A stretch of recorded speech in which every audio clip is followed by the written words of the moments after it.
कल के मैच पे एक नजर डालते हैं। कल गुरुवार, दोनों तरफ कौन से गुरु होंगे, किसका वार होगा? राजस्थान है, हैदराबाद है, दोनों टीमें जीतना चाहती हैं, पर कौन सी टीम नहीं जीतना चाहती? सब टीमें जीतना चाहती हैं, सब टीमें जीतना। पर पॉइंट्स टेबल पे देखते हैं कि कौन सी टीम थोड़ा ज्यादा जीतना चाहती है। दोनों टीमें, क्योंकि दोनों टीमें जो हैं वो लड़खड़ा रही हैं थोड़ी सी। हैदराबाद की जो टीम है वो अगर वो चाहेगी कि कल अगर वो 10 मैचेस में से 8 अंक कर दें अपने, तो फिर वो भी पंजाब के साथ साथ वहां बैठ सकते हैं जो कोलकाता को चैलेंज करेंगे। पर प्रज्ञान, कल अगर हैदराबाद ना जीत पाए तो फिर ये टाटा बाय बाय है और फिर सिर्फ राजस्थान, पंजाब और कोलकाता के बीच में रह जाएगी वो 4th स्पॉट की लड़ाई। जी बिल्कुल।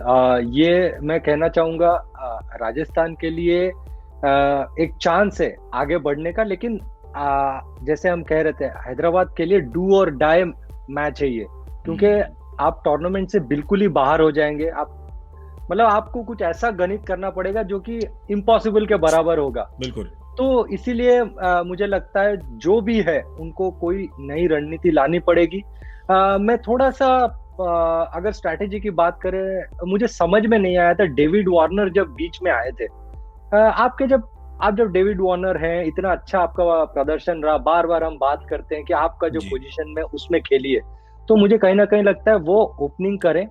मुझे ऐसा लग रहा था वो थोड़ा बॉल ढूंढ रहे थे जब नीचे आते हैं। वो इसलिए होता है क्योंकि आपको आदत होता है फील्डर सर्कल के अंदर रहता है, जब आप स्ट्रोक मारते हैं आपको 4 मिलता है, लेकिन जब आप बीच में आते हैं एज एन ओपनर इतने साल खेलने के बाद, तो आप जब खेलते हैं, जब आप गैप में खेलते हैं, तो वो आपको 1 रन मिलता है या 2 रन मिलता है, तो उसमें बहुत फर्क पड़ जाता है। तो ये छोटे छोटे चीज आपको सही करनी पड़ेगी।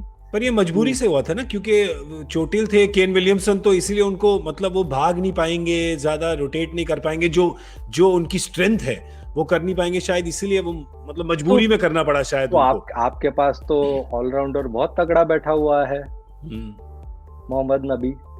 अगर चोटिल है तो फिर आप उनको इंजरी वो मैच में हुई थी ना, जो उनको जो स्ट्रेन हुआ था उसी मैच में जो संडे को कोलकाता के खिलाफ हुआ था, तो शायद इसलिए जब दूसरी बार उन्होंने बल्लेबाजी करी, क्योंकि उसमें चेस कर रहे थे वो, तो शायद इसलिए उन्होंने केन विलियमसन को आगे भेजा कि शायद वो भाग नहीं पाएंगे, तो इसलिए। पर आई मीन जो भी रीजन था उसका, यस अजीब तो थोड़ा लगा कि डेविड वार्नर जो है सलामी बल्लेबाज जो है कप्तान नहीं आए हैं, पर कहीं पे मतलब मनोज कुछ ये एक बात जम नहीं रही वहां पे। मैं जानता हूं कि भुवी नहीं है उनके पास, मैं जानता हूं मिचेल मार्श भी चोटिल हो गए, किस्मत ने साथ नहीं दिया उनका, पर फिर भी कुछ रंग जो है जम नहीं रहा। जम इसलिए नहीं रहा है क्योंकि डेविड वार्नर जिस लय में खेलते देखे हैं उनको इतने साल, वो उस लय में नहीं खेल रहे हैं वो।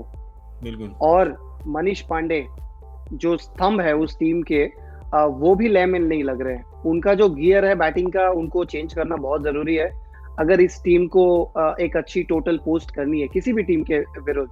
हालांकि वो रन बना रहे हैं, लेकिन कितने बॉल लेके बना रहे हैं वो भी देखने वाली बात है, क्योंकि वो ऐसे जगह पे बैटिंग करने जाते हैं 3 नंबर, जहाँ पे ज्यादातर बहुत ओवर्स मिलते हैं बैटिंग करने को, तो वहां से अगर शुरुआत मिलती है तो उनको बड़ा इनिंग्स खेलना पड़ता है, जो वो हो नहीं रहा है उनके तरफ से। और बहुत सारे यंगस्टर्स भी बीच में आ गए हैं, जिसके वजह से वो जो बैटिंग यूनिट है, भारतीय इंडियन प्लेयर्स जो है, वो उभर के उतना नहीं दिख रहे हैं जितना। पर उनको श्योरिटी भी नहीं दे रहे ना वो। जैसे एक मैच में गर्ग, समाद और अभिषेक शर्मा थे, फिर लगा कि ये खेलेंगे, फिर एक को ड्रॉप कर दिया, फिर दूसरे को कर दिया, एक को वापस ले आया, फिर तीसरे को कर दिया, दूसरे को वापस ले आया। ये भी तो किया है इन्होंने इन तीनों के साथ किया है। लेकिन मनीष पांडे देखिए अभी करंट भारतीय प्लेयर है, ठीक है, तो उनको थोड़ा एडजस्ट करना उतना तकलीफ नहीं होना चाहिए।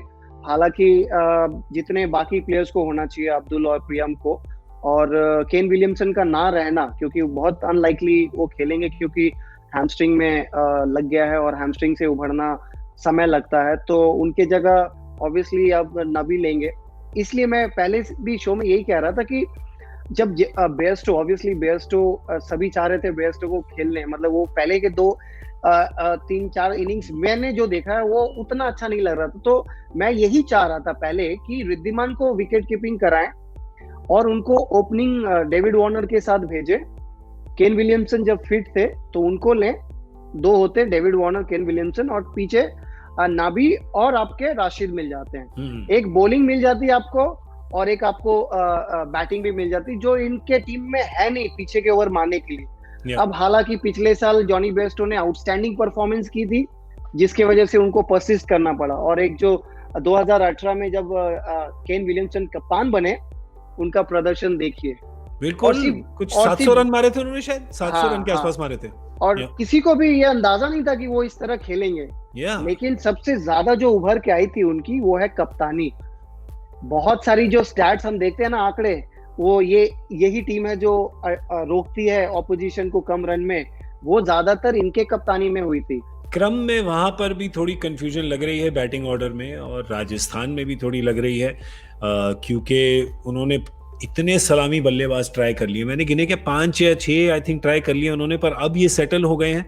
सेटल क्या मतलब, 2 मैच हुए हैं शायद रॉबिन उथप्पा और बेन स्टोक्स के, नहीं क्या कह रहे हैं प्रज्ञान, वापस आई है? मैं तो कहना चाहूंगा, आप अपना जो ये है बेन स्टोक्स है, उन्हें नंबर 5-6 में खिलाइए, फिर देखिए मजा। बिल्कुल, फिर देखिए मजा। I agree with you, I agree. Jos Buttler को आप ओपन कराइए, क्योंकि वहां पे वो तबाही मचा सकते हैं। रॉबिन उथप्पा आपके ओपनर ठीक हैं, 3 पे आप खिलाएं सैमसन, 4 पे स्टीव स्मिथ, 5 पे बेन स्टोक्स, जिन्होंने 5 पे वाइट बॉल क्रिकेट में हर फॉर्मेट में तबाही मचाई है। बिल्कुल, ये सही निर्णय होगा। देखिए, आप जब सिंपल है ना, सीधा रास्ता है, सीधा चलते जाइए। आप पहले से ही बोलेंगे नहीं मुझे यहाँ से लेफ्ट लेना है, भले ही रोड हो ना हो, तो फिर तो गलतियां होंगी ना। उल्टा पकड़ेंगे अगर कान मनोज, तो फिर तो प्रॉब्लम होगी ना, फिर तो शोल्डर खींच जाएगा। तो थोड़ा ज्यादा समय भी लगता है ना, यहाँ से पकड़ लो, यहाँ से पकड़ोगे तो समय लग रहा है, वही समय लग भी रहा है कॉम्बिनेशन बैठाने में। अभी भी मैच हो गए यार, 14 ही मिलते हैं सिर्फ। बताओ, अब मैं इस पे भी बोलूंगा कि फैन पोल ले लो, कौन बैटिंग करेगा पहले ओपनिंग में, कौन चाहते हो, जॉश बटलर या बेन स्टोक्स?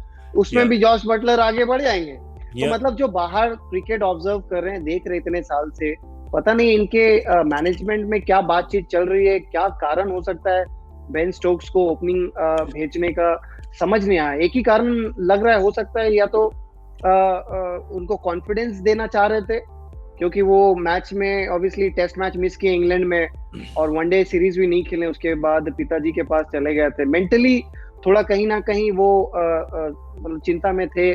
शरीर ऑब्वियसली यही है, लेकिन कहीं ना कहीं वो कनेक्ट पिताजी के साथ लगे हुए हैं, तो कहीं ना कहीं उनको इन्वॉल्व करने के चक्कर में मेरे ख्याल से वो कंफ्यूजन हो रही है, जिसके वजह से उनको ऊपर भेजा जा रहा है। अदरवाइज क्रिकेटिंग लॉजिक पे तो मैं एग्री नहीं करता हूँ, और बहुत सारे पॉइंट ऐसे हैं जिस पे एग्री नहीं किया हूँ, जैसे रॉबिन उथप्पा को मिडिल ऑर्डर खिलाना, वो पूरे अपने कैरियर में ओपनिंग के बाद ही अपना नाम जो दबदबा है उन्होंने बनाया, उसके बाद वहां से आप नीचे ले जाते हो तो परफॉर्मेंस उस तरह एक्सपेक्ट भी नहीं हो सकता ना फिर। बिल्कुल नहीं, बिल्कुल सही बोला आपने। और आप मतलब जाते जाते एक इधर थोड़ा उधर, सुई कहाँ है सुई कल की, थोड़ी सी इधर उधर।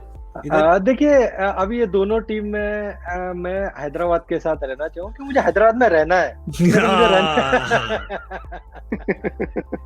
ठीक, गचिबौली के बीच में बैठे प्रज्ञान ओझा ने हैदराबाद का नाम लिया, बहुत बढ़िया।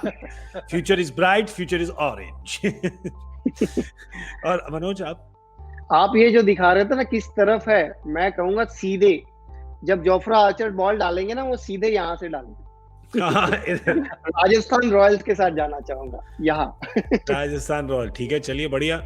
आप राजस्थान के साथ हैं, आप हैदराबाद के साथ हैं, आप घर पे बैठे किसके साथ हैं? घर पे बैठे ना, बाहर तो नहीं गए कहीं, बाहर मत जाओ, बाहर बहुत डेंजर है, और जाओगे तो मास्क पहनना, और पर फोन पहले ही खोल लेना अगर फेस रिकॉग्निशन से है, क्योंकि मास्क से खुलता नहीं है। और फिर my11circle.com पे जाके ऐप को डाउनलोड करके टीम चुनिए, बनाइए। 11 खिलाड़ी चाहिए आपको टोटल, राजस्थान और हैदराबाद के कुल मिला के।